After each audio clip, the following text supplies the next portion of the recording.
Silvestres. Una de las primeras cosas que hablamos fue del título. Y ahí surgió, por ejemplo, la palabra salvajes. Entonces, para capaz que entrar en tema, me voy a focalizar más en mamíferos, sé que después van a hablar de otras cuestiones y otros grupos animales. Quería arrancar contándoles por qué silvestre y capaz esta diferencia entre silvestre y asilvestrado. Porque cuando trabajamos al menos en esta parte más de ciencia, está bueno hacer esa diferencia, uno, porque el concepto salvaje eh, viene cuando uno trata con animales hasta de locura, de algo que no vamos a poder controlar, de que hasta con chance de atacarnos. El concepto salvaje tiene como pequeñas consecuencias que le vamos agregando a esa palabra que hace que se agregue a la mala fama muchas veces de nuestros bichos. Entonces les puse acá como la Real Española, la Academia, cómo define a una especie silvestre, que refiere básicamente que es aquella que vive en la naturaleza, pero que no ha sido ni domesticada ni alterada genéticamente por el hombre, que por ende depende de sí misma, que está adaptada a un cierto ecosistema y que debería existir sin la intervención humana o sin el cuidado humano. Es el concepto como una especie silvestre. Si yo pienso en sus tres características, entonces una especie silvestre debería ser autosuficiente, consigue su propio alimento, refugio y está bueno en contextos urbanos o periurbanos entender que una especie silvestre busca ser autónoma. Y eso ayuda también a poner sobre la mesa lo que es el contacto con estas especies que están en su entorno natural. Que sea sin domesticar implica que su comportamiento y características están muy vinculadas a la selección natural, a los ecosistemas donde están insertos y no a la parte de cría con selección humana, las razas de perro que tenemos, todo su concepto está alejado del hombre. Y eso hace que, por ejemplo, estén vinculados a un entorno que va a ser su hábitat natural, que en un origen nada tenía que ver con el hombre, pero por las actividades humanas que están creciendo, de alguna forma están cada vez más en contacto con nosotros. La idea de también decir silvestre es porque el concepto silvestre agrupa a lo que es nativo y lo que es exótico. Es básicamente aquellas especies que, como el ciervo axis, son traídos de otro continente, como gatitos montés, zorros, carpinchos. Son todas las que vimos acá, jabalíes, son especies silvestres.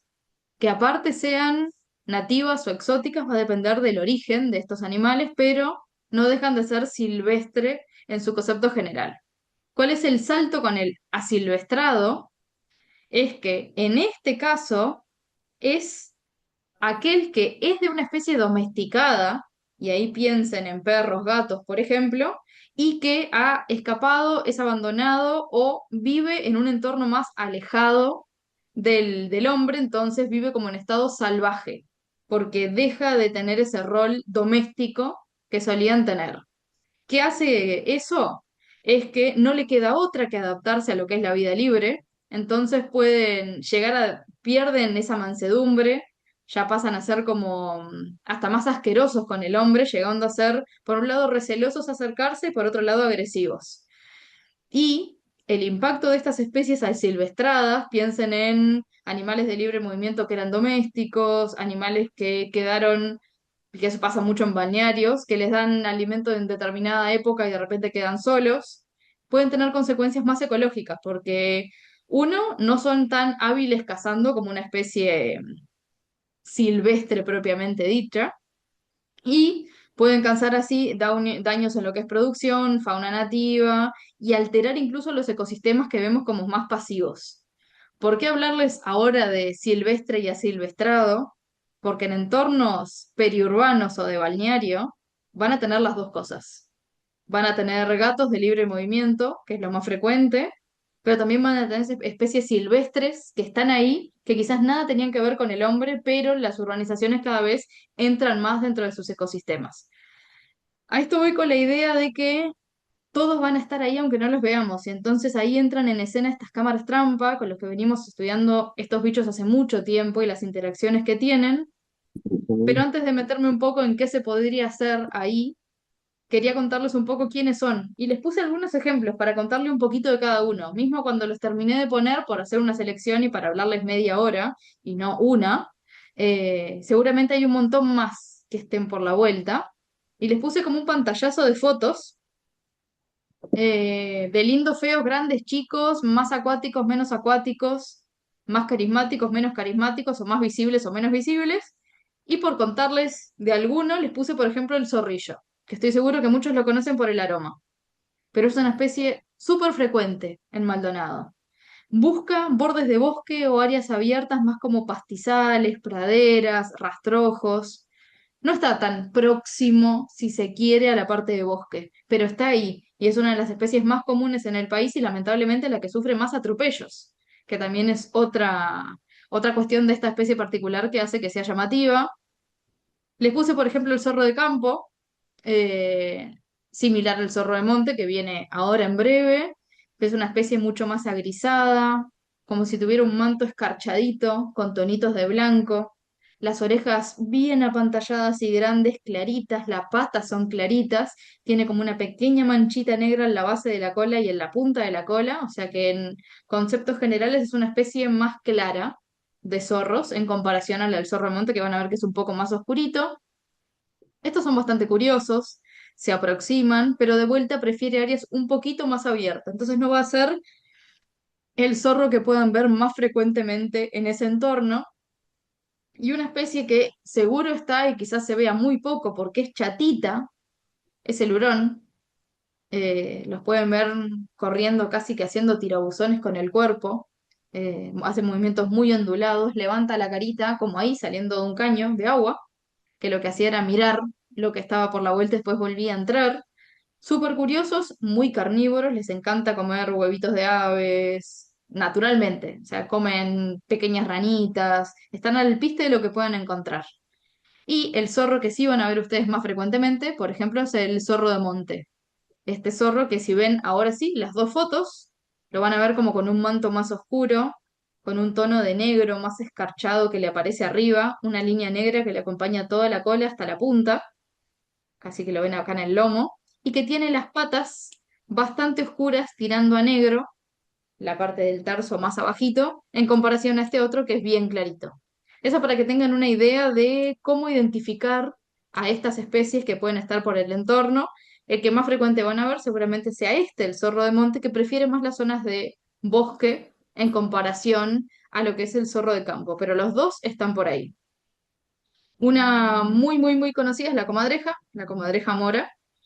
Esta sí es más periurbana, esta le llama mucho la atención los entornos con alimento fácil, como es la basura del hombre, y genera incluso cierto rechazo cuando se la ve por el entorno. Es una especie que igual está en todo el país y no genera conflictos, y una especie sí, saltando de la más común a una de las raras, que tendrían que estar en el arroyo esperando que aparezca en algún momento, es el lobito de río, muy curioso, dulce acuícola, o sea, lo tenemos en los arroyos, ríos uruguayos, muy sensible a la calidad de agua, o sea que siempre que esté es una buena señal, quiere decir que está consiguiendo todo para poder estar presente. Y lo que tiene también, que al igual que el hurón, que son parientes, son similares también en forma, por más que uno más terrestre y uno más acuático, es que es muy curioso. Entonces van a ver cerca de pescadores o demás levantando la cabecita como si fuera un topo, pero desde el agua, mirando a ver qué le llama la atención y luego desaparece. Frecuentemente pueden llegar a ver huellas del siguiente, que es el mano pelada. Es como nuestro mapache sudamericano. Tiene, bueno, como su nombre lo dice, la mano desprovista de pelos, entonces cuando vemos zonas de barro vemos como una manito apoyada, son las manitos de esta especie. Está también en Argentina, es muy distribuida, muy, muy carismática por los manitos que parecen manitos de niños al costado de los lugares de barro, cursos de agua, costa, porque se alimenta de cangrejos, incluso le dicen osito lavador, porque separa los cursos de agua y lava los cangrejos, las almejas, los caracoles antes de comerlo. Entonces se lo puede ver con las manitos, que es como nosotros, sacudiendo la comida en el borde. Todos estos prefieren no ser vistos por el hombre antes que ser vistos, y en ese grupo de los que aparecen más frecuentemente invisible ante nosotros son los gatos. Entonces les puse ahí el gato montés, que lo pueden ver en este color, que es como manchadito, o con tonos más negros, que es el tono más melánico, tiene exceso de melanina, entonces queda mucho más pardo, bien oscuro. Pero si uno lo mira con atención, todavía mantiene las manchitas en ese pelaje igual más negruzco. Van a ver que a diferencia del Margay, que les va a aparecer ahora nomás, y no se los quise poner todos juntos para mezclarles distintas opciones de animales, tiene un color amarillento que tira al gris, como un poco más apagado en lo que es la coloración cuando tiene manchas. Van a ver que el Margay es bastante más amarillento, pero antes de saltar a otro felino, voy a saltar al gran herbívoro que tienen en esa zona y que seguramente lo vean y transite por los entornos de Ocean Park, que es el guasubirá. Es un ciervo chiquito, la hembra no tiene astas, el macho tiene astas de una sola punta y bien cortitas. Son astas porque se renuevan, los cuernos son permanentes. Y en este ciervo, a diferencia de otros que se renuevan todos los años, en este todavía no está claro cada cuánto es la renovación. Pero siempre pierden las astas en algún momento y les vuelven a salir. Una especie que se las puse ahora, que es el coatí, no es porque sea nativo de ahí, sino porque vive eh, asilvestrado, sería en este caso, porque viene de la reserva de Pan de Azúcar, todos los coatí que pueden ver por el entorno. Eso es, son animales que derivan de poblaciones en cautiverio, o sea que puede que no tengan las mismas estrategias de alimentación que tiene un animal que fue silvestre siempre, de los que derivan ya de zonas donde estaban recluidos o que antes estaban en formato más reserva, suelen acercarse incluso más a la gente y ahora lo que tiene que hace tantos años que se escapan que ya hay poblaciones que viven, pero no está en su distribución nativa. Esta fue una distribución mediada por el hombre, voluntaria o involuntariamente, pero solito el animal no hubiese llegado a Maldonado, así como no hubiese llegado a lugares de Rocha, que también aparece por liberaciones que se han hecho en el paso de los años de animales recuperados por ONGs o similar. O sea que tenemos una especie que en esa zona hoy vive, pero no vivía antes, así que está bueno también saber que tienen en sí nuevos vecinos que con el paso del tiempo se fueron adaptando también al entorno. Y ahora sí, me vuelvo al Margay, que ya si ven, por más de que no lo hayan visto de corrido, deberían ver las diferencias de colores que hay entre el gato montés, que es un manto mucho más apagado, y lo que es el manto más amarillento ocre que tiene el Margay, además de esos ojos muchísimo más grandes. Acá saltamos del gato montés como un gato más generalista al Margay, que es un gato exclusivamente arborícola, es un gato que tiene la capacidad, yo lo probé muchas veces, van a ver que no pueden, de girar las muñecas y los tobillos sin mover el brazo, como si pudieran mover 180 grados las muñecas para bajar horizontal y subir horizontal a los árboles de manera incluso muy silenciosa, que lo hace hacer la especie más arborícola que tenemos en el país. Y hay solo dos gatos en el mundo que tienen esa capacidad de mover 180 grados las articulaciones, o sea que tiene su peculiaridad y tiene categoría de amenaza, esta está vulnerable, o sea que el margay que esté ahí están hablando de una especie que tiene problemas de conservación por pérdida de bosque nativo o por vínculo con bosque nativo, por la dependencia de bosque nativo, que en Uruguay tenemos una superficie de bosque nativo de más o menos el 5% de todo el país. Por ende, nuestros animales de bosque están restringidos a ese territorio y de alguna manera por eso tienen una categoría de amenaza mayor de algunos otros que son más de amplio movimiento. Les puse a uno carismático, conocido, que están todos los peluches que podemos encontrar en cualquier supermercado ahora, que se llama Carpincho y nunca será capibara.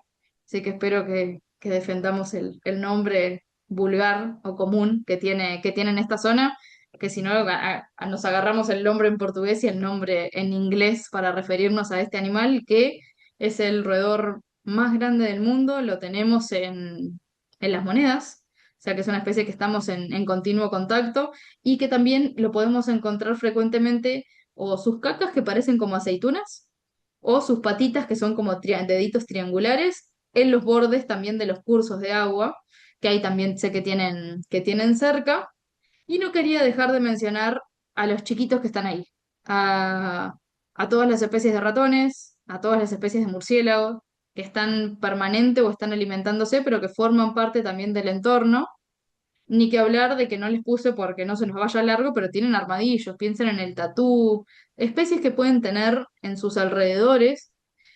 El mensaje que quería darles es que están ahí. Y este fue el video que les compartí cuando se difundió esta charla. Que no los veamos no quiere decir que no estén, y que no los veamos no quiere decir que no estemos continuamente coexistiendo con ellos. También está bueno como entender esa parte de que estamos en el mismo lugar.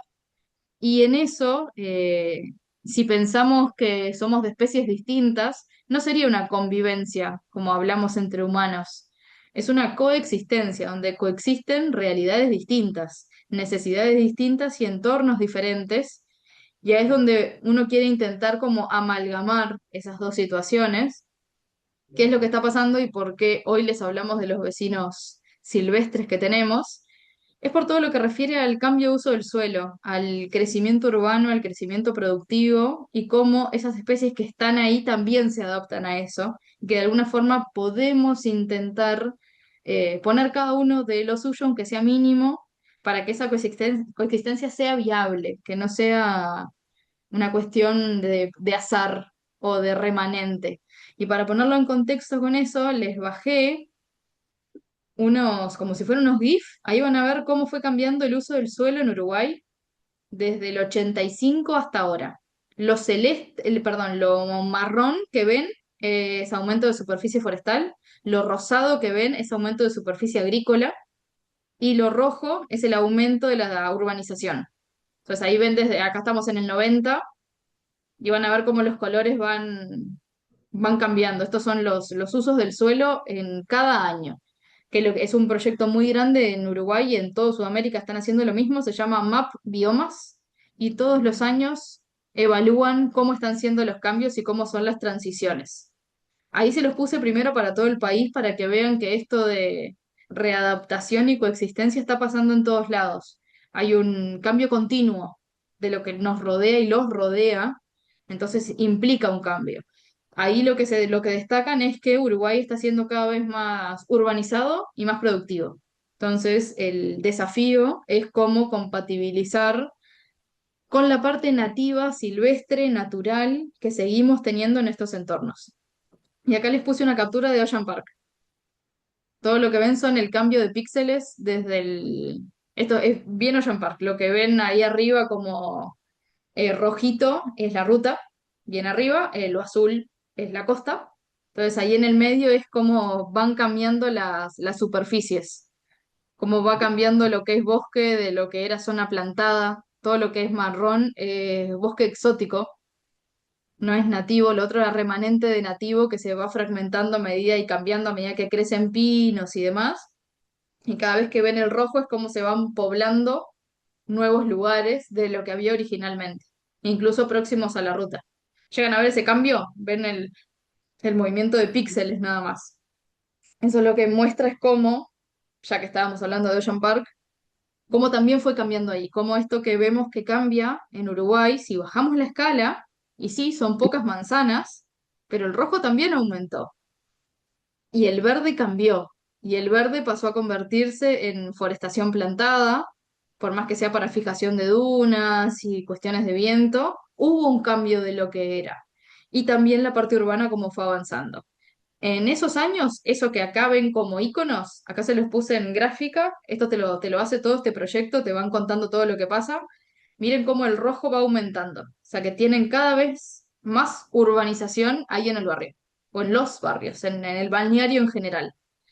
Y la vegetación nativa anda ahí intentando mantenerse ya en un lugar más o menos parejo, porque el bosque nativo está bastante más protegido, pero a medida que crece la parte urbana empiezan los desafíos de coexistir con estas especies, porque estamos acostumbrados a ver a los animales así, como que estuvieran en un entorno vacío, como que fueran un zorro, y a nosotros nos enseñan a verlos así. Acá lo único que hice fue recortar la imagen. Me quedó horrible. Me quedó un pedazo de pasto entre las patas, me quedan las orejas sin forma, el costadito de la cola quedan con pedazos.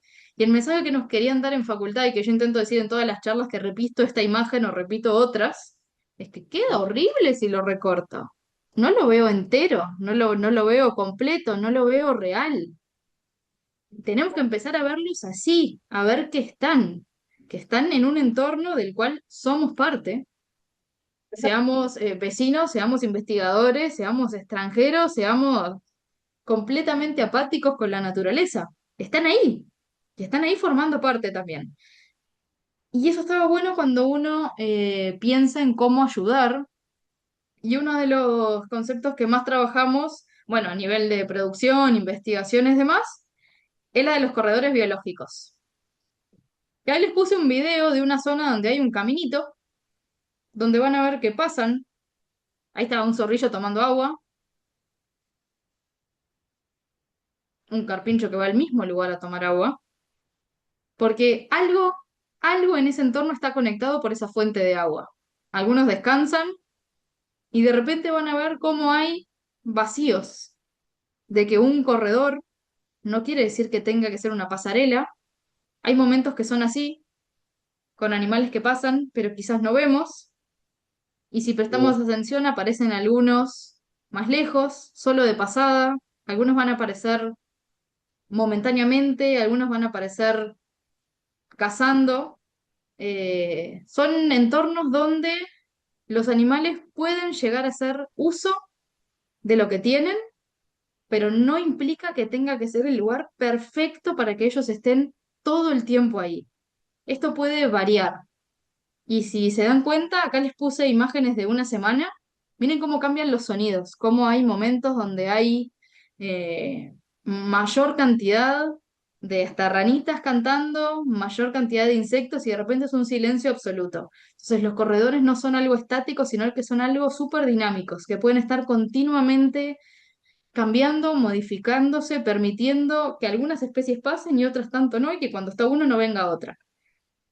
Cuando tratamos esto en facultad, pensamos todo como un paisaje, con un paisaje que es nuestro todo dividido en partes, que podemos llamarle clases o ambientes. Y esos ambientes están compuestos por un montón de parches, que piénsenlo como esos píxeles que iban cambiando de colores. Cada color es una clase que forma mi paisaje, que es Ocean Park, y cada uno por separado va a ir generando parches.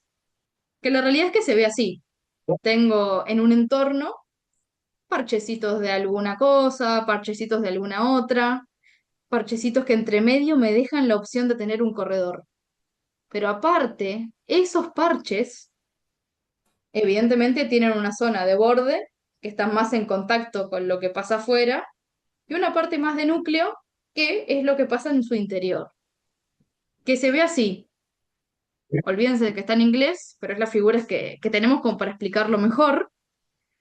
Tenemos en cualquier parche de bosque, piensen, hay una zona que es bien el centro, el núcleo, donde está en mejor estado. Y después tenemos una franja de borde donde hay pisadas de humanos, hay ramas más rotas, hay un contacto directo, pónganle que por la calle. Y a medida que yo ese pedazo grande empiezo, por ejemplo, a hacer urbanizaciones, ese pedazo grande va a estar roto, como si fuera fragmentado o craquelado en partes. Si yo un parche grande lo rompo en pedacitos, genero cada vez más bordes. Cada vez que rompo aparece un borde, rompo aparece un borde. Esos bordes me van a cambiar las especies que puedan estar, porque hay especies que les encanta la parte de adentro del bosque y no les gusta el borde. Si yo tengo bordes por todos lados y me pierdo de ese verde oscuro que antes dominaba, voy a llegar a perder especies. No todas, pero voy a tener que darles oportunidades de que se muevan de verde a verde. Y ahí es donde entran en juego los corredores biológicos, para unir esos parches de bosque, de pradera, de pastizal, de bañado, de cualquier ecosistema nativo que por una u otra razón están quedando partidos y separados.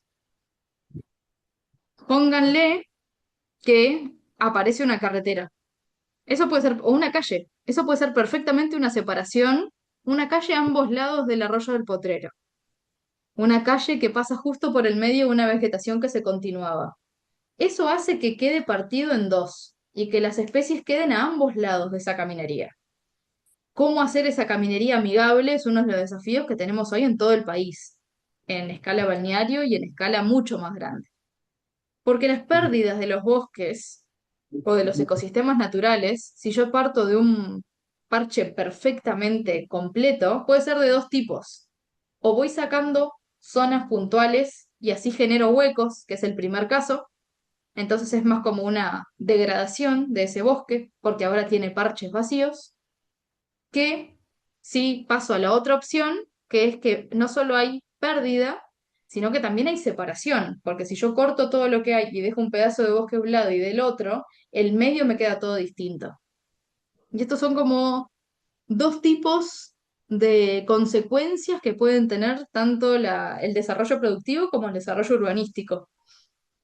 El dejar un hábitat o un entorno que estaba intacto y completo en una versión potencialmente más degradada con huecos más pequeños y una versión con pérdida donde pierdo bloques enteros. En la primera opción, el movimiento de especies todavía puede estar más o menos viable. En la segunda, cuando genero vacíos y cuando termino teniendo huecos blancos que me quedan nuestros ambientes nativos muy separados, el concepto de corredor es importante para que, por ejemplo, un zorrillo no se enfrente con huecos que no le dejen llegar a las zonas más lindas para él, que quizás sea el verde claro. Entonces necesita poder moverse, necesita encontrar herramientas que le den oportunidades de movimiento. No quiere decir que tenga que caminar por todos lados, pero que tenga la oportunidad de hacerlo.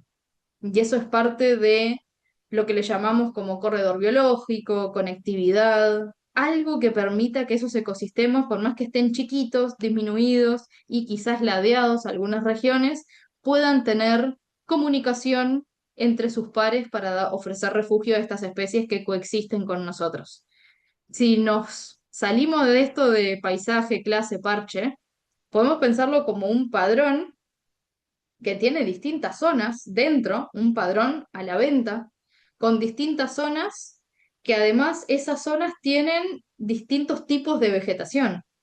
Pónganle a la derecha del padrón, a la izquierda del padrón, al sur, al norte.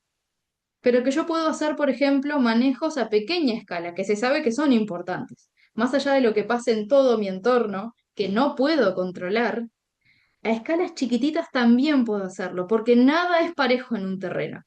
Van a tener zonas con algún tipo de vegetación más próxima a otra, zonas más arenosas, zonas con pendiente, zonas con lo opuesto, con concavidades. Y está demostrado que eso es importante para las especies de mamíferos, que la pequeña escala, la pequeña escala de mantener árboles dispersos, pensar en corredores próximos a los alambrados o a las carreteras, dejar espacios pequeños parches que no tienen por qué ser enormes, ayudan muchísimo al movimiento de las especies. No quiere decir que puedan vivir para siempre en un parche chiquito, pero que les sirve como un elemento que es de extrema importancia para su permanencia en ese paisaje mucho más amplio. Tanto así que en inglés aparecen como keystone structures, que son básicamente estructuras clave, estructuras que de alguna manera logran ser importantes para que ellos puedan estar en movimiento.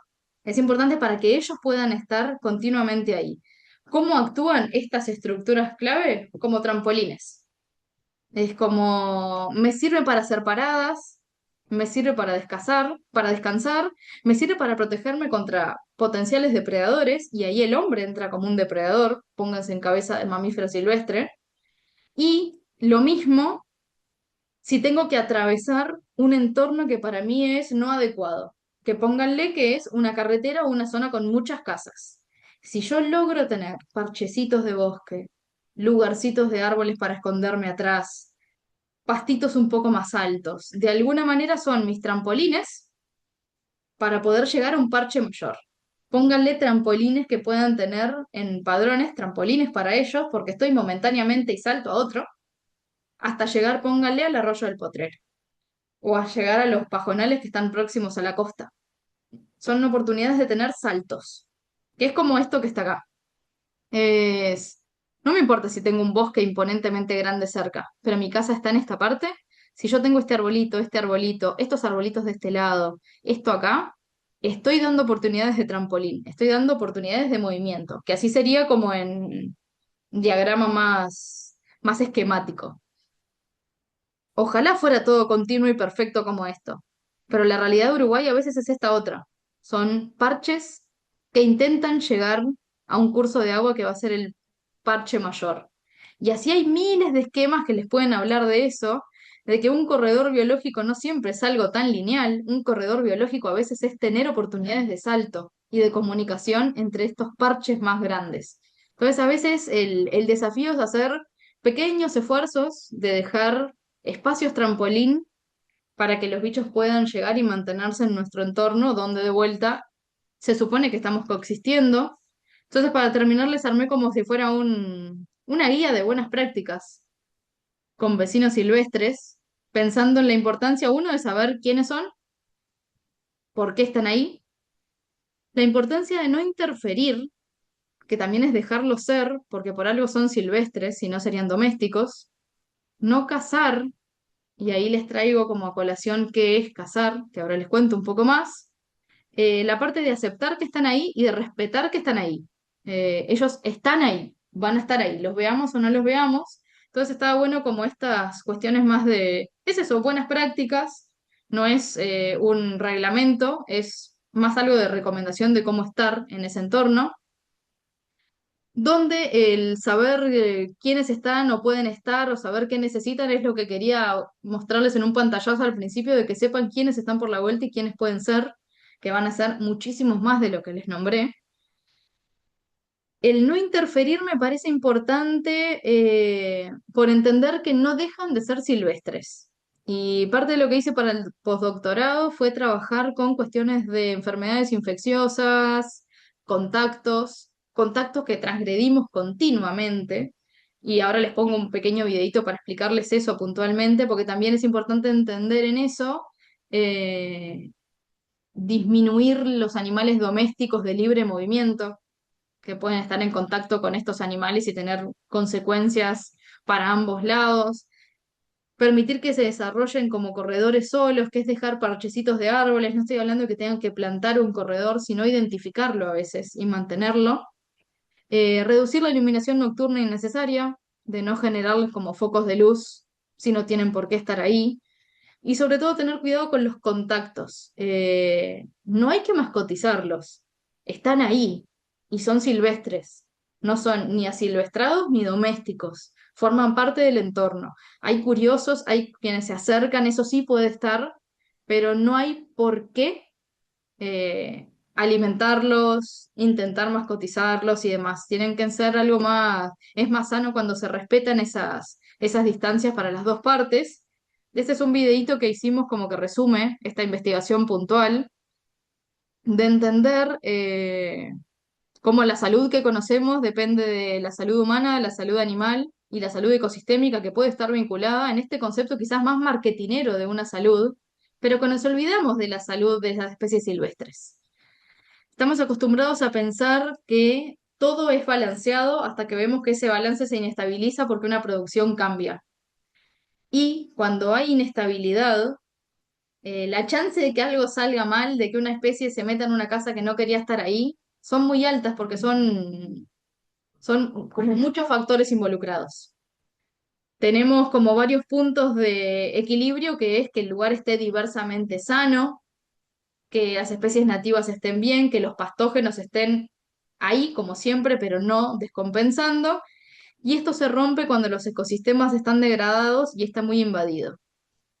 Alarmas tenemos todos. El COVID nos tuvo que haber mostrado un montón de alarmas de que algo se estaba desestabilizando. Y en parte somos los humanos los que rompemos equilibrios. En campo nosotros empezamos a ver que faltaba sotobosque, que había mucho suelo desnudo, o sea que estaba muy pisoteado, y de alguna manera, cuando evaluamos el agua y el entorno, había muy alta circulación de patógenos. También aparecían un montón de especies exóticas que coexistían con las nativas, pero sobre todo veíamos un entorno degradado y queríamos saber qué era lo que pasaba en ese entorno tan distinto. Teníamos entonces, por un lado, que las cámaras nos mostraban que cuando los animales estaban por todos lados, hermosas, una gran cantidad de especies, había menos patógenos y menos especies que estuvieran pasando mal por enfermedades. Pero por el lado opuesto, cuando poníamos estas cámaras trampa y veíamos que dominaba una invasora, que apenas aparecían animales, encontrábamos que había muchísimos más patógenos y más especies siendo afectadas por estos. Esto nos llevaba a la idea de que si todo estuviera en equilibrio, si logramos mantener una buena comunidad de mamíferos que están en nuestro entorno, nuestros patógenos estarían más diluidos, que eso es lo que se llama efecto dilución. Un ecosistema más sano, con más especies y más diverso, tiene los patógenos mucho más diluidos y no saltan entre especies. Cuando el ecosistema está alterado y con baja diversidad, muy dominado por alguna invasora o por contacto con domésticos y producción continuamente, ahí los patógenos aumentaban. Esto nos daba esta idea de lo importante que es ver esto como interdisciplinarmente, de entender que un ecosistema sano no es solo que se vea lindo, sino que estén bien los animales adentro, que estén bien los árboles adentro y que eso en conjunto nos dé una idea de esto está funcionando. Si ese desfasaje no pasa o si estamos continuamente transgrediendo esos contactos, es que nos metemos donde no tuvimos que haber llegado. Y por eso la idea de que los silvestres que tengan su espacio y que existan con nosotros, porque los domésticos les están continuamente pasando patógenos. Hay cada vez más especies nativas que están teniendo patógenos que tenían las especies domésticas y que antes no estaban reportadas, no porque no se estudiaban, sino porque daba negativo. O sea que estamos continuamente transgrediendo espacios silvestres y está bueno conocerlos, comprenderlos, intentar mantenernos en los distintos lugares que corresponden. Y ahí traigo en escena también el no cazar. No cazar, estoy hablando de lo que es acto de caza en la legislativa uruguaya, que es dar muerte a un animal, es romper nidos, es robar huevos, es poner una trampa, es sacarle los palitos a un nido, es... Acto de caza es súper amplio, es poner veneno, es ese tipo de cosas que están, quien sea que lo haga está infringiendo la normativa nacional, es una falta, no es una pena por ahora, pero se está intentando que sea una pena. Y está bueno entenderlo que coexisten con nosotros, entonces no se imaginen cazar como andar con una escopeta por todos lados.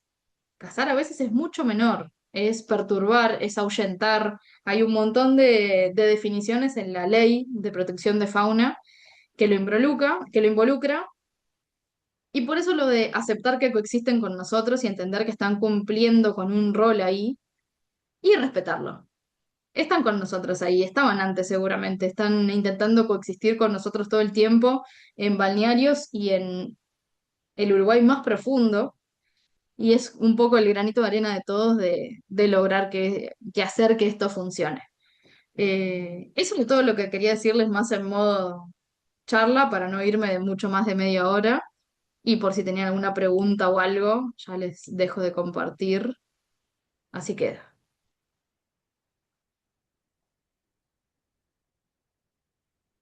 Bueno, les di mucha información en pocos minutos, así que espero no tenerlos a todos con el oído abrumado. Bueno, antes que nada, yo voy a romper el hielo desde ya. Muchísimas gracias por esta charla. La verdad que fue recontra explicativa y hay mucha cosa que a pesar de que convivimos juntos, Alexandra, tanto tiempo, muchas veces cosas que yo no había tenido en cuenta. El concepto de corredores biológicos dinámicos, viste que muchas veces, a veces uno piensa que un corredor biológico está ahí y queda ahí marcado, pero en realidad es todo dinámico.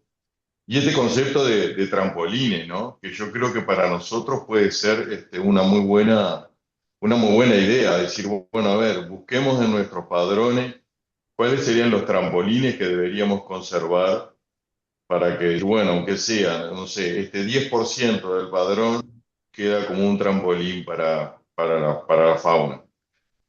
Y muchas Es que el veces concepto este concepto trampolín también, surgió por eso. El concepto trampolín surge porque no todo puede ser perfecto y no siempre vas a lograr el mejor corredor del mundo, pero es darle chance a que funcionen. y este concepto que también me encantó de que están ahí muchas veces aunque no lo veamos, ¿viste? Y eso a veces también, Yo nunca los veo, por eso que, claro, por eso cuando nunca los las veo. trampas, las cámaras trampa, cuando empezamos a poner las cámaras trampa allá en el 2012 dentro de la se te abre un mundo nuevo, ¿viste? Porque entras realmente a otro mundo a partir de la colocación de las cámaras trampa. Entonces creo que ahí hay todo un desafío. Y bueno, dejo para que la gente se vaya preguntando y bueno, así dejo abierto la sala. Claudio Martínez tiene la mano levantada. Bueno, antes que nada agradecer a Alexandra tan amena charla y tan informativa. Este, de hecho, la primera vez que vine a Ocean Park, ya hace casi 10 años, me crucé con un guasubirá cruzando una calle, que tenía que usar eso de corredor biológico. Luego, este verano, cuando limpiamos la isla que está en la desembocadura del Potrero, la isla de la Barra, nos encontramos con fecas de carpincho, y eso fue un poco como el premio que tuvimos. Y lo que te quería preguntar, Alexandra, es de la lista que mostraste, ¿cuáles habitarían el arroyo del Potrero y sus humedales? Este, Creo que de los que te mostré pueden aparecer todos. todos, sí. En ese Con- entorno todos. Y me faltaron algunos. Creo que tatú deben tener con total certeza. claro, claro. Yo me he cruzado con el lobito de río andando en la tabla, y es Claro. tal cual como tú decís. Quizás te faltó hablar del lobo de mar que aparece en la playa, sobre todo lobos Sí, machos. Como sí. hubo un registro hace un par de días que la persona que lo sacó estaba como alarmada, decía, ¿qué hacemos? Y en realidad, digo, esto capaz que estaría bueno que tú lo aclararas, porque, porque uno cuando ve un lobo de mar en la orilla del mar piensa, ay, pobre, se está muriendo, tenemos que hacer algo. Y en realidad no, no No, siempre está va. descansando. Sale a descansar, aprovecha es mucho más cómodo una playa arenosa que una isla rocosa y bueno, y él está ahí, está un rato y después se va. Este, Yo le digo, lo, hoy lo- vecinos sí. me contaron que tienen un elefante marino por ahí, descansando. Ah, bueno, por eso.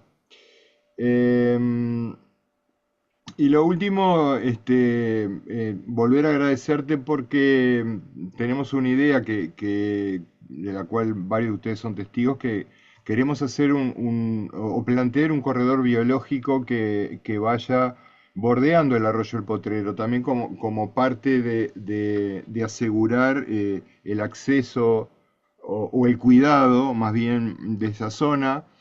Se está por hacer el barrio privado más grande del Uruguay, en la costa, en las márgenes del arroyo, y ya tenemos registros de que están afectando el monte nativo.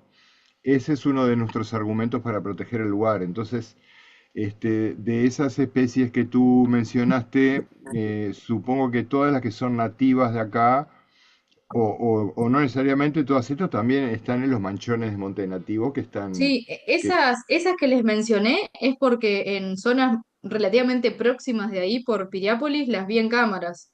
O sea, claro. sé que están Ah, presentes ahí y son las que les perfecto. nombré son todas nativas.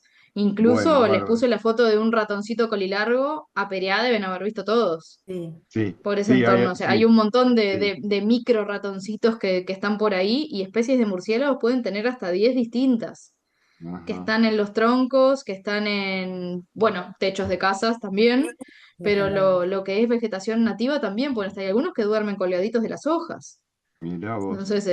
Y están ahí, solo que es eso, y más todavía cuando son chiquitos, la dificultad de verlos, y más cuando están en horarios distintos a los nuestros, Pero eso sí, también está bueno mencionarlo, de que a veces no lo vemos, no porque no estén, sino porque tienen un hábito de vida más bien nocturno, una actividad sí, nocturna, y es por eso que no los vemos.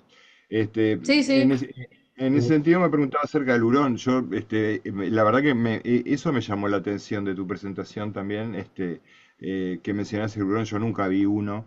Sí, No, prácticamente hurones yo vi todos los... en la costa, en Sauce de Portezuelo, caminando por una Sí. zona de pajonales hace años. Los primeros Ah, que vi mirá. fue dos huroncitos corriendo como, es bien ondulado, es bien como en las películas, Sí, sí, como sí, sí, correría sí, sí, sí. un hurón mascota que pueden buscar videos, pero son muy chatitos, mucho más Sí, chatitos de lo que uno pensaría. Entonces son muy sí, pequeños y muy excelente. rápidos y tampoco quieren ser vistos. Por eso también las cámaras trampa como ventanas de oportunidad de verlos. Después también hay liebres, ¿no? Liebres Sí, también bueno, hemos libre visto como acá. exótica, seguro por todos lados. Sí. No sería raro que empiecen a tener ciervoaxis por el entorno en cualquier momento, porque en sí viene conquistando más el Ah, territorio nacional. sí, yo los he visto en Rocha. Sí. Bueno, agradecerte de nuevo, y bueno, cuando me toque dar mi charla espero estar a tu altura. Muchas gracias. Ah, Perdón, gracias. Perdón, Matilde está pidiendo la palabra que no encuentra cómo levantar la mano. Sí, Alexandra, sí, eh, respecto de las limpiezas, entre comillas, ¿no? Que más allá que, por supuesto, estamos en contra de esas arrasadas de bosque, a mí lo que me angustia es cuando veo que se trabaja en épocas de cría, en primavera y verano, que se cortan árboles. Y, sí. ¿cómo se puede hacer Esto para te digo evitar que lo eso? Yo vemos en Montevideo también. no creo que Montevideo haya una acá cortan en legislación, ¿no es primavera. cierto? Claro, No, no hay, pareciera que no existiera coordinación alguna para hacer las actividades de podas en ninguna parte del país. Mismo por el bien del árbol, estar cortándolo en momento sí, de floración, sí, fructificación. sí. No estoy segura cómo pelear contra eso, porque se ve año tras año y los pichones que caen. Por eso, es terrible. Es una charla hasta con intendencias y con alcaldías, pero excede el departamento y el municipio. Realmente es algo sorprendente cómo en Montevideo lo ves en todas las calles. Es Cortan en tristísimo, primavera en lugar de hacerlo tristísimo, ahora. sí, Pero eso tristísimo. pasa continuamente. No estoy segura cuál es la solución en eso, porque creo que es una cuestión de decisiones hasta de contratistas, ¿no? De cuándo se coordinan esos servicios. Bueno, Ojalá se evitara. va a haber que empezar a hablar mucho del tema para concientizar. Sí, Como Adelante, todo, la Fernando. concientización es más lenta, pero más profunda, ¿no? sí, No sé si tengo micrófono habilitado. sí. Sí, Pablo, tenés micrófono. Ah, bien, porque se me está complicando.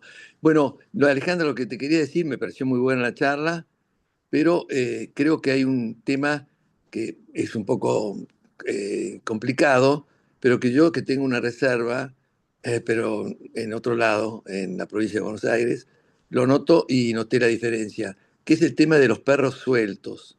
Los perros son, por definición, alguien que busca siempre cazar o eliminar al otro animal que encuentra a su lado. Y creo que en ese sentido ahí no hay ninguna reglamentación. Yo comprendo No, que uno que quiere tener perro, que lo tenga atado, pero si lo tienen sueltos, mucha de esta fauna va a desaparecer. Yo en la reserva mía lo comprobé. Cuando saqué todos los perros de la gente que entraba y eso, aparecieron el hurón, el cervatillo, qué sé yo, muchísimas especies nuevas que son de la zona y que no podían entrar o el perro las eliminaba. Y yo creo que en sí. ese sentido habría que resaltar que sea prohibido tener perros sueltos, que si uno quiere tener perros, que los sujete, que los cuide, porque Creo que hacen un habría que daño a la fauna reducir importante. sí, reducir el libre movimiento. Eso es lo que se pide en entornos nativos. Reducir en momentos donde no hay un cuidado, el libre movimiento sin control alguno. Ojalá Claro. se hiciera. Es algo que venimos recomendando en varios lugares porque está a nivel científico publicado esto, que el perro de libre movimiento genera muchísimo daño. Entonces, Escúchame, muchas veces que Alejandro, se esto, culpan. Esto en Sí. el Ocean no se cumple. Yo salgo a caminar por ahí de noche y veo que a veces un perro intenta atacarme y yo la ahuyento con un Ah, palo. bueno, sí. Han tenido accidentes también personas porque hay perros que, viste, deambulan libremente y no se Sí, es que cumple en eso la esa parte norma que de... vos decís. Es que me parece que no existe como norma, existe como recomendación, pero en eso ya depende del tutor y ahí entra la parte de bienestar animal y tenencia responsable, Claro. que Ahí no estoy vamos segura a, qué es lo que está planteando al respecto, tampoco. estamos preparando una charla también con Matías, si puede, con Matías Laureiro, para que nos dé una charla justamente sobre ese tema de las mascotas dentro de Ocean Park y de esa convivencia que es necesario tener las dos partes, ¿no? Esa Sí, coexistencia, bueno, como decís vos. es que ahí juegan varias cosas. Yo les dije por un lado lo de depredación y movimiento y demás, pero está toda esta parte de patógenos que no se mide. Y no Exacto. estoy hablando no estoy hablando por nosotros, no estoy hablando de pobres nosotros los humanos si nos contagian algo, estoy hablando de silvestre, pobre con animales domésticos. Estoy hablando de esos saltos, de los que más transgreden normalmente esos límites son los domésticos de libre movimiento. Y sí, claro. Pablo, perdón, Fernando está con la mano levantada desde hace un ratito. Vamos a darle la palabra. Bueno, buenas tardes. Primero que nada agradecer haberme integrado a este Zoom y a la información que transmite Alejandra, que tiene muchos deberes, ¿no? Cuando uno escucha y ve esta zona, para los que nacimos en ella, tenía una gran diversidad de fauna, tremenda diversidad de fauna tenía, en un entorno que era especial para ellos en base a la vegetación que había, a la no intervención tan grande del humano.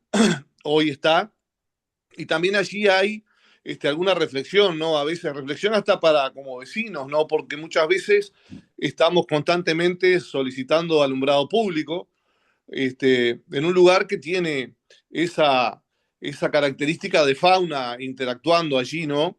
Y la contaminación lumínica conlleva que esa fauna que es espectacular que esté entre nosotros, porque es espectacular que esté entre nosotros, se aleje de los lugares. O sea que a veces cuando pedimos ciertas soluciones también generan problemática, ¿no? Porque iluminar Sí, significa correrlos de los lugares.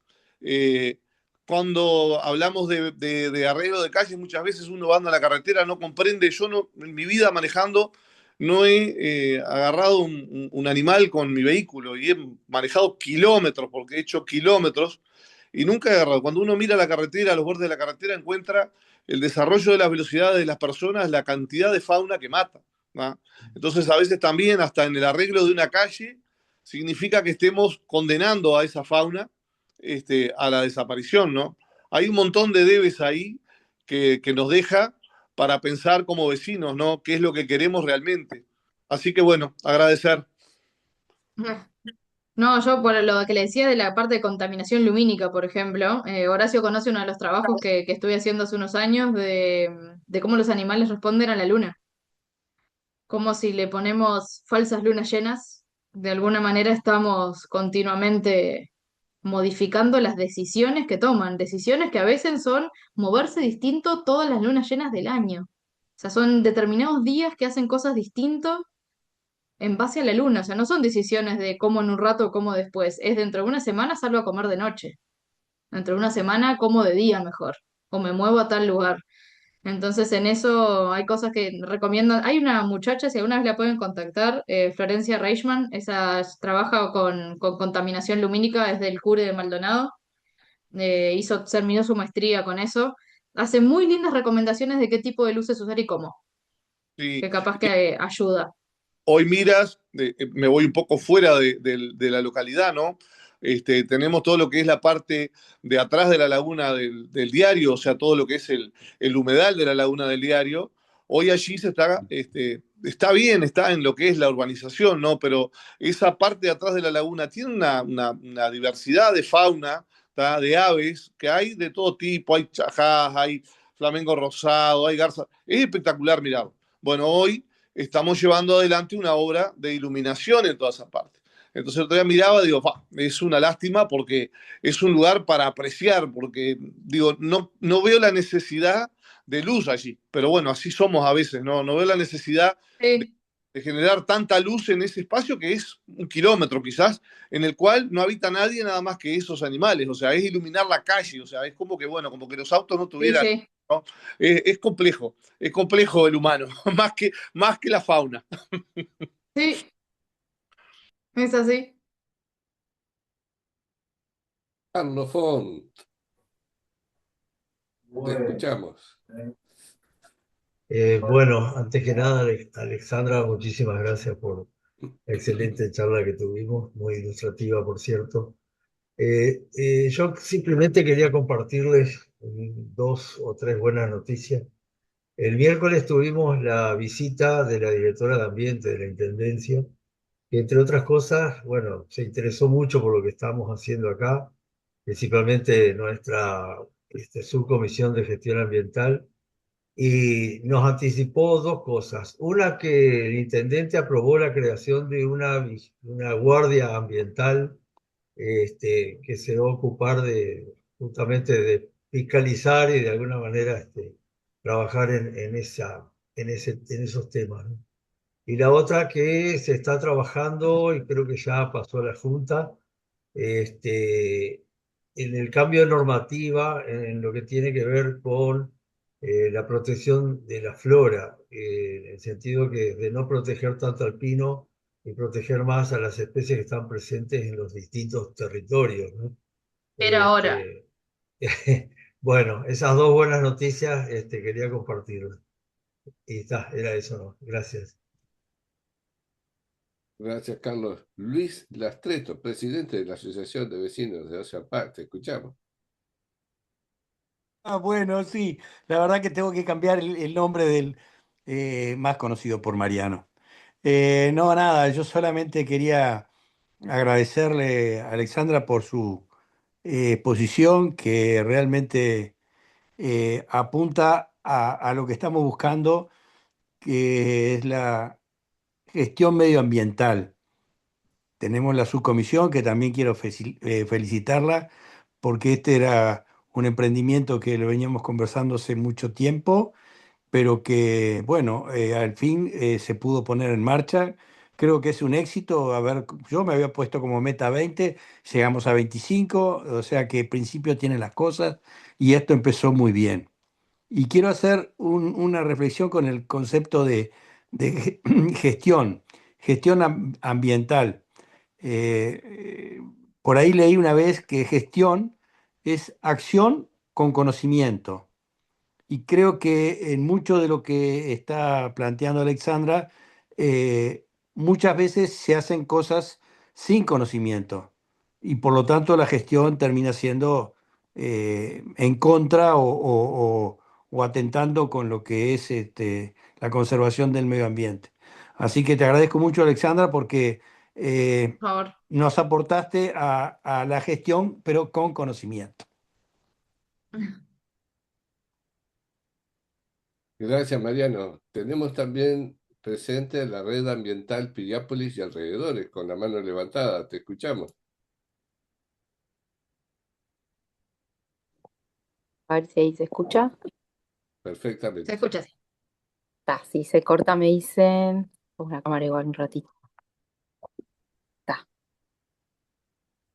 Bueno, anoté ahí algunas cositas de lo que venían diciendo. Me encantó la charla, gracias, Alexandra. Me encantó así como el paquete de información, No, la claridad para poder que sea información cercana en el día a día, que a veces eso es importante, que la información la podamos llevar a lo cotidiano. Entonces, en esto que traías, como que traer también el imaginario de esta red biológica, ¿no? Que va como en todas las escalas y que en la medida que esos trampolines y esos corredores biológicos se ensamblan y se unen cada vez más, o sea, se unen con grandes territorios, ¿no? Como eso por un lado, como sí, que visualizarlo siempre a mí me ayuda, ¿no? Como en eso de escalonarlo en dimensiones más amplias, que es como sucede. Y en esto que traía, que preguntó un compañero en el rayo proterior que estaba presente, que, bueno, tenemos como diferencias entre quienes habitan y quienes usan, que eso también lo trajiste. Entonces ahí hay una dimensión enorme de seres vivos que utilizan el Sí, espacio. y eso que solo les hablé de mamíferos.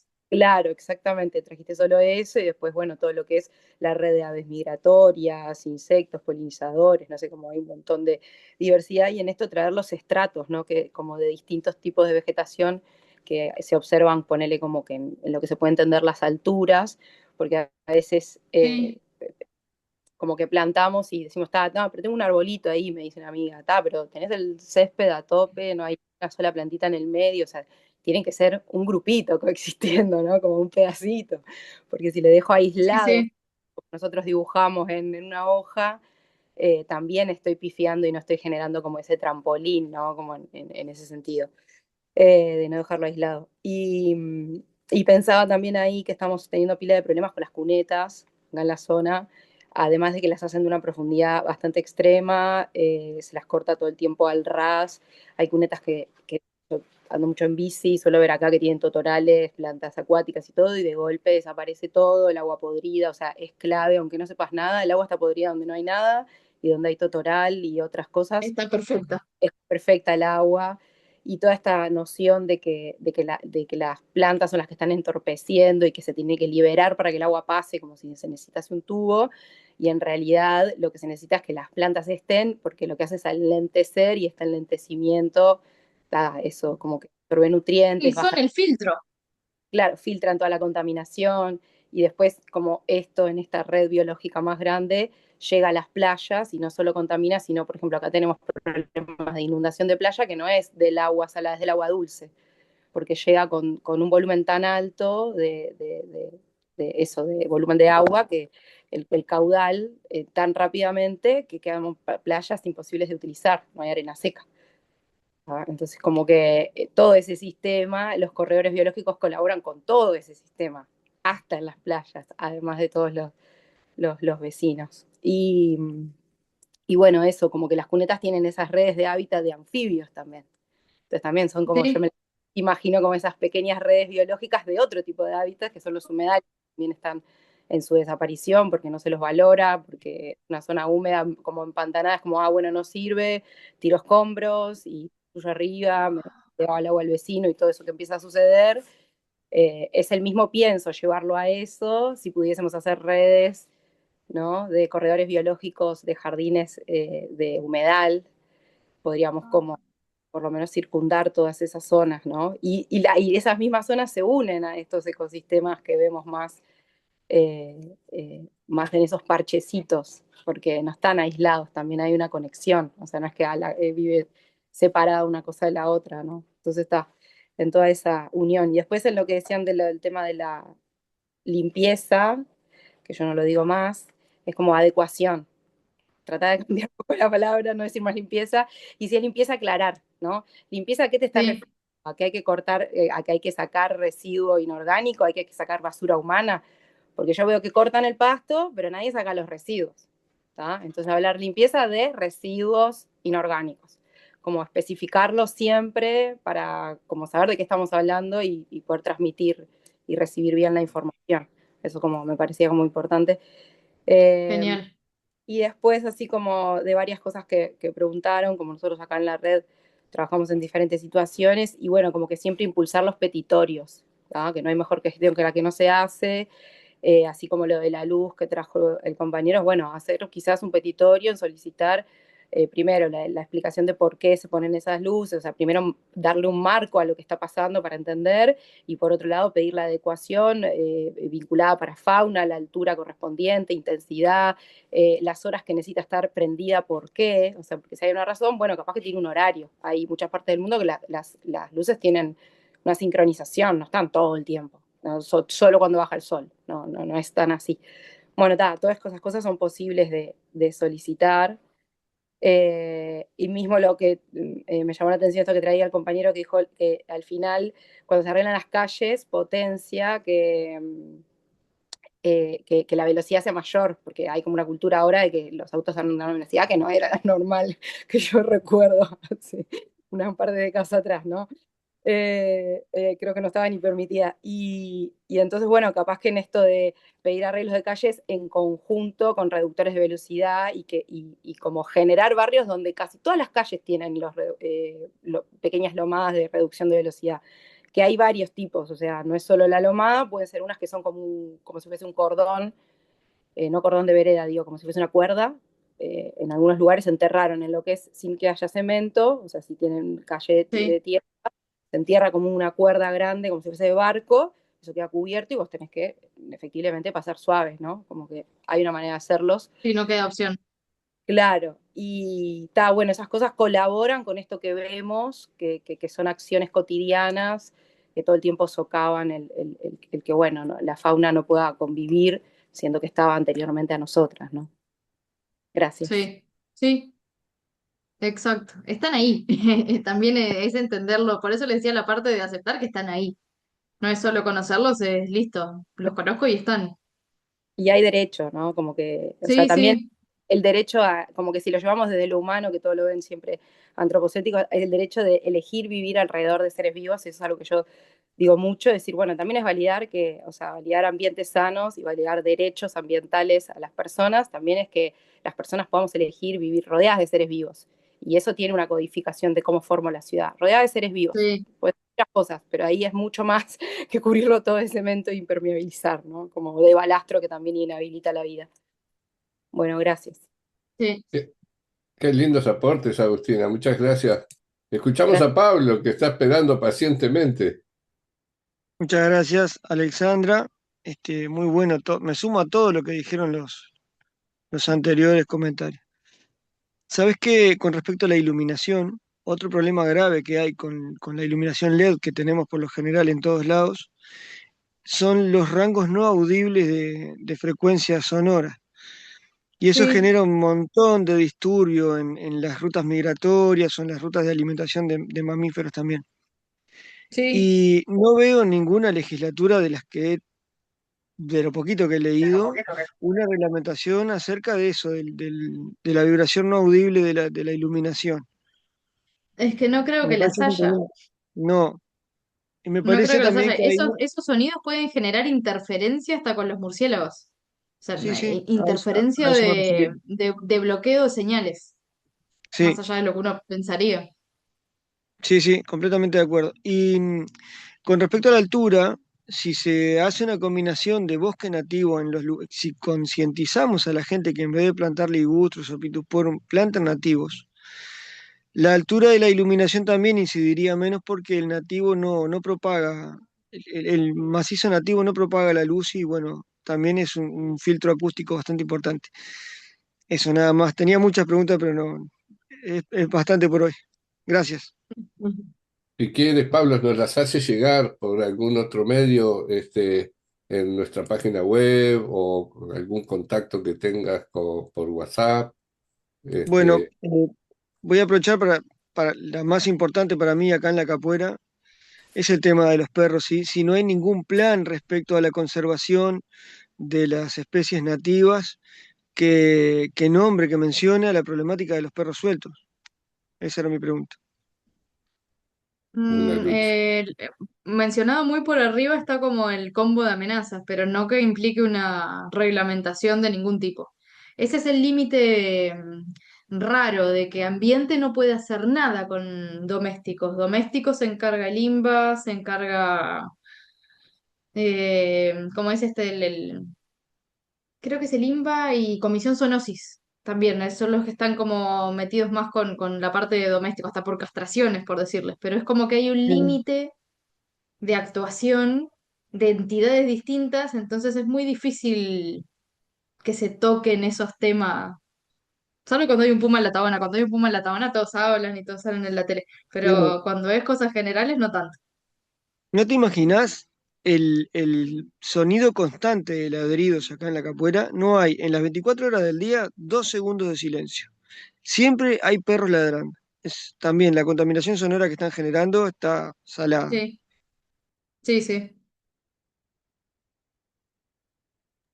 Gracias, Pablo. Le damos la palabra a Horacio y Gracias a vamos ustedes. cerrando. Gracias, Leo. Con respecto al tema de las cunetas, me pareció súper interesante. Creo que es un tema ahí que tenemos que trabajar mucho para todos los balnearios. Y también comentarles que la idea es hacer una charla sobre escurrimiento de aguas superficiales, justamente por el tema de muchas veces que se rellenan los terrenos, que son lugares de escurrimientos naturales y se terminan rellenando y entonces el agua va a buscar por otro lado.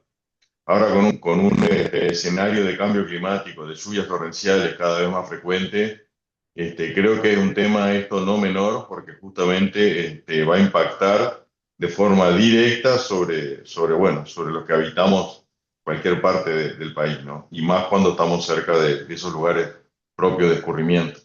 Así que ahí también los vamos a invitar a una charla justamente sobre el tema del escurrimiento de aguas superficiales y, bueno, cuáles serían los lugares de escurrimiento de agua superficial naturales que tendría Ocean Park y sus alrededores, ¿no? Como dijeron por ahí, Ocean Park no está aislado, sino que está inmerso dentro de una red ambiental que todos tenemos que de alguna forma colaborar. Y bueno, un poco por ahí venían las cosas. Me gustó el tema de las pasturas.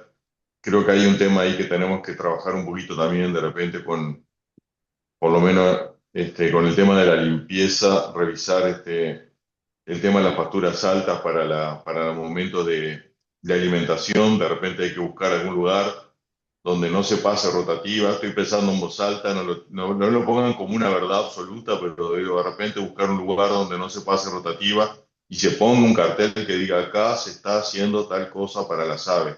Eso después lo vamos probablemente a hablar con Adriana Spiros, que va a ser otro que no va a sobre aves. Así que bueno, creo que están muy buenos los temas y bueno, yo me quedé con una libreta llena de temas para ir mejorando las charlas. Gracias Qué a todos. bueno, qué bueno, Horacio, una de las locomotoras de la Subcomisión de Gestión Ambiental. Y antes de darle la palabra a Susana Pioli, que es la que está liderando esta subcomisión, hay una preguntita ahí que hay un par de personas que la dejaron en el chat para Alexandra, que habla sobre la 5G y las frecuencias electromagnéticas, si hay algún conocimiento sobre cómo influyen. Excede mi capacidad de conocimiento. No entiendo nada de cuestiones electromagnéticas, así como no entiendo nada de números. Yo uso la Ok, calculadora para cosas muy sencillas. ok. No sé si alguien lo está estudiando. No sé si alguien está trabajando en algún tipo de consecuencia de eso. Gracias, Alexandra. Eso Y no. le damos la palabra a Susana y cerramos con Capicúa. Estás muteada, Susana. Tenés que habilitar el micrófono, por favor. ¿Me oyen ahora? Sí, ¿Ahora me oyen? Ahora Bueno, sí, sí. sí. no, bueno, simplemente ir cerrando porque ya excedimos un poco el tiempo que habíamos pensado para la charla, pero ha sido realmente riquísimo el intercambio.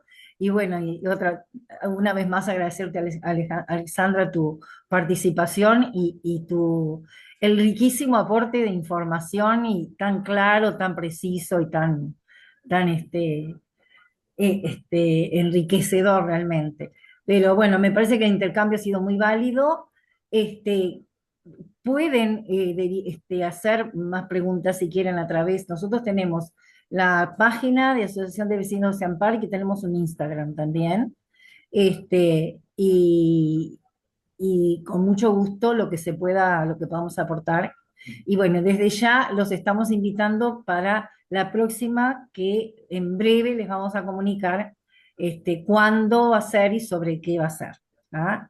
Así que muchísimas gracias a todos por haber participado y, y bueno, nos despedimos aquí. Bárbaro. Bueno, gracias a ustedes. Que tengan Muchas buen fin de semana. gracias. Chao, Hasta gracias. luego. Gracias. Buen fin de Que semana. anden bien. Muchas Gracias. gracias. Gracias, Bueno, gracias. Chau, chao. chau. Gracias. Chao. Gracias. Más información, busquen en Google Asociación de Vecinos en Ocean Park. Adiós. No Chao, tenemos gracias. moderadores. Chao.